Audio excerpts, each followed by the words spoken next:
Coucou mes dauphins, comment vous allez aujourd'hui? C'est Clogis l'illusionniste Et Toto le magicien. qui vont vous présenter Le mytho. mytho. Un jeu trop rigolo. Youhou par Perrine. C'est toujours pas un placement de produit, s'il vous plaît, les marques, payez-nous. S'il vous plaît. Voilà, vraiment. En vrai, c'est un jeu qu'on a découvert, et en gros, c'est cool parce qu'avec Clo-Clo, ce qu'il faut savoir, c'est que nous, on aime beaucoup tricher. Voilà. En fait, quand on joue au Uno, au 8 américain, des jeux comme ça, On est obligé de tricher pour gagner. Enfin, pas obligé, mais genre, on aime tricher. on S'il dit vous ça. plaît. Et ça, c'est le premier jeu où il est permis de tricher. Regardez, c'est écrit là, jaune sur violet, Et permis de tricher. en gros, si vous voyez, le jeu, on est obligé de tricher si on veut gagner en quelque sorte. Si vous trichez pas, vous gagnerez jamais une partie, ou alors si vous êtes avec des gros nuls. Vraiment, il n'y a pas d'autre solution. Le but du jeu, on a un paquet de cartes avec 8 cartes. Et le but est de se débarrasser de toutes ces cartes. Sachant que vous pouvez avoir des cartes comme celle-ci. C'est des cartes mytho, en gros, c'est des cartes que vous êtes obligé de tricher. Vous ne pouvez pas les poser sur le jeu.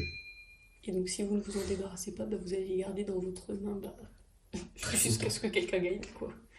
Voilà, ça, vous êtes obligé de les tricher. Donc vous êtes obligé de tricher. Mais attention, parce que tricher, c'est bien. On ne peut pas le faire en toute impunité. J'arrive pas à choper la carte. Ça, c'est la gardienne de punaise. En gros, cette carte-là, c'est une carte qui sera distribuée soit au genre le plus grand, soit vous n'êtes pas obligé de suivre cette règle, vous le donnez à qui vous voulez, en gros, au début de partie. Et ce joueur qui possède cette carte n'a pas le droit de tricher. Du coup, vous vous dites c'est un peu con pour lui. Mais son rôle, c'est de surveiller les autres en fait. Et s'il voit quelqu'un tricher, il faut qu'il lui dise mytho.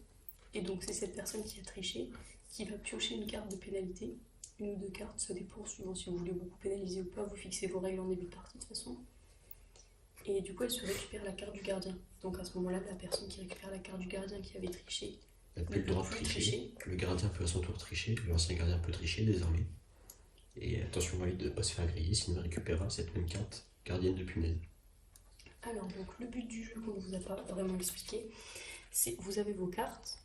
Donc il y a 1, 2, 3, 4 et 5. Après, il y a des cartes spéciales qu'on vous montrera tout à l'heure.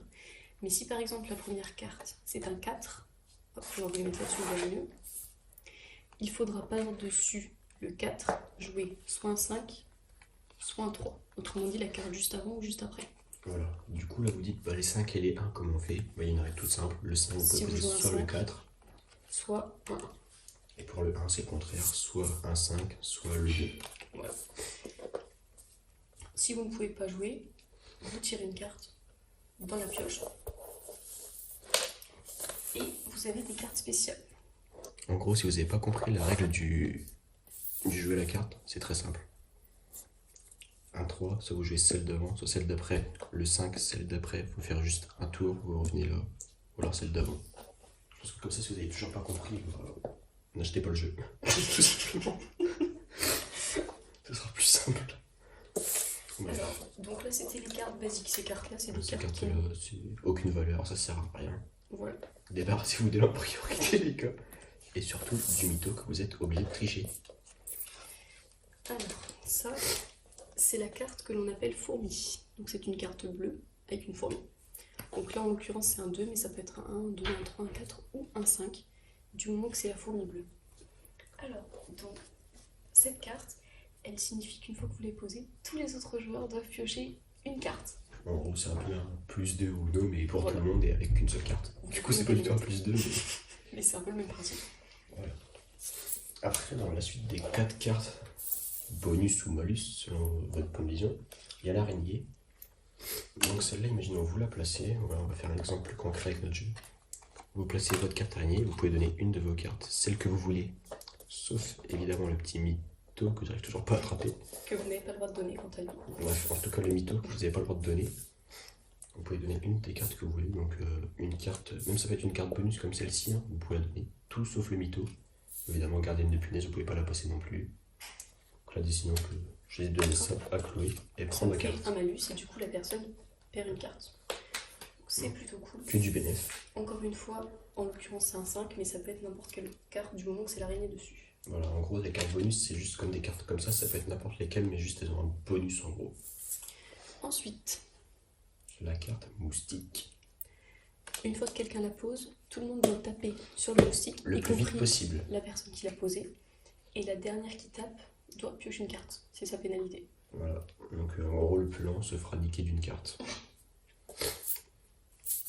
Ça n'a pas Et pour glissé. finir, Le cafard.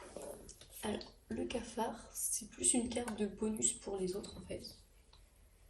Une En fois vrai, que... le joueur qui le fait peut le faire aussi parce que lui, il sait quel numéro il va placer. Mais ça peut avantager tout le monde. Donc là par exemple c'est un 5. Donc si moi j'ai mon jeu comme ça, dès que la personne a posé sa carte, que ce soit à moi de jouer ou pas à moi de jouer, si moi aussi j'ai un 5, hop, je le joue. Et celui qui passe en premier sa carte peut la laisser et du coup se débarrasse d'une carte plus vite que les autres. Et après le tour reprend dans son sens comme d'habitude. Voilà, voilà. Donc c'était tout pour le règlement du jeu du mytho. Bientôt, on va vous faire une vidéo sur les techniques pour tricher parce qu'à force de jeu, on en connaît quelques-unes désormais. Et donc, si ça peut aider les débutants, bah, au plaisir de vous aider, les potes. C'était tout mes loustiques. On vous fait des bisous de Clo-Clo et de Toto. Et à très vite.